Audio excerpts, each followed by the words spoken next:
Jesus Christ promised St. Gertrude that he would release 1,000 souls from purgatory each time this prayer is said with love and devotion. Pray this prayer daily.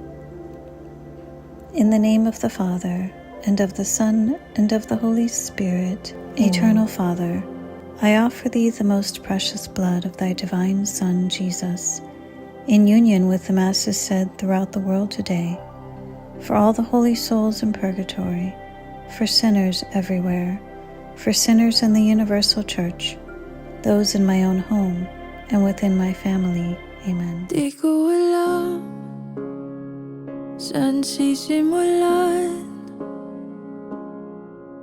kapag pa binitawan, makakalimutan. Sana naman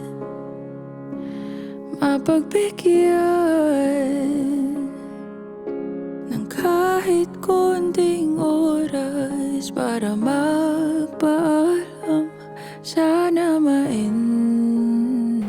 Itugon nga ang kalag sa imong alagad nga si Cedric Anthony, makadalat sa oray katampusan ng kaluwasan upod sa katilingban sang imong mga santos. Para sa imo alagad kag ang amon utod nga si Cedric Anthony, agud ang iya mabaton ang padya sang tanan nga kaayuhan nga iya nahimo. O Amay, kinatugyan namon sa imong kamot ang amon utod Cedric Anthony. Nagasalig kami ngapon sa tanan nga namatay kay Kristo, pagabanawon siya sa katampusan nga adlaw, ago niya magkamuhi siya po sa Kristo sa gihapon.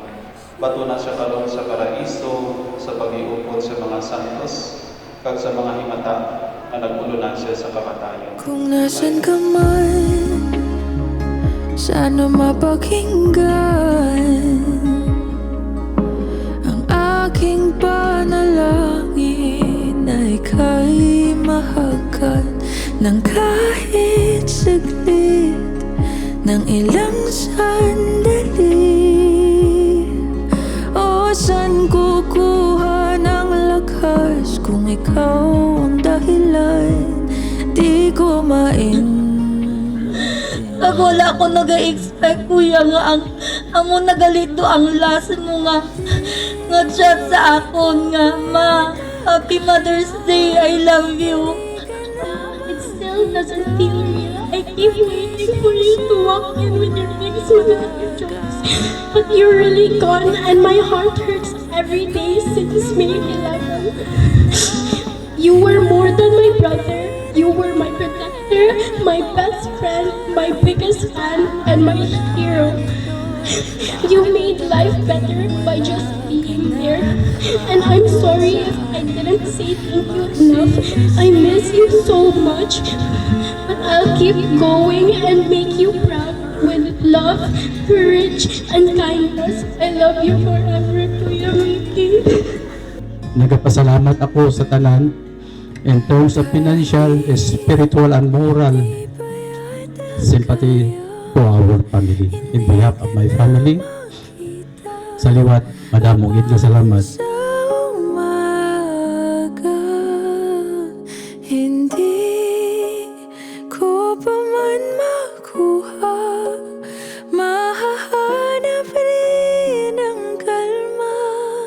Tulad nung nandito ka pa, hindi napipigilan ang luha. Sa bawat oras na maisip ka, hindi mawawala ng pag-asa. Sa pagitan ng wakas at ng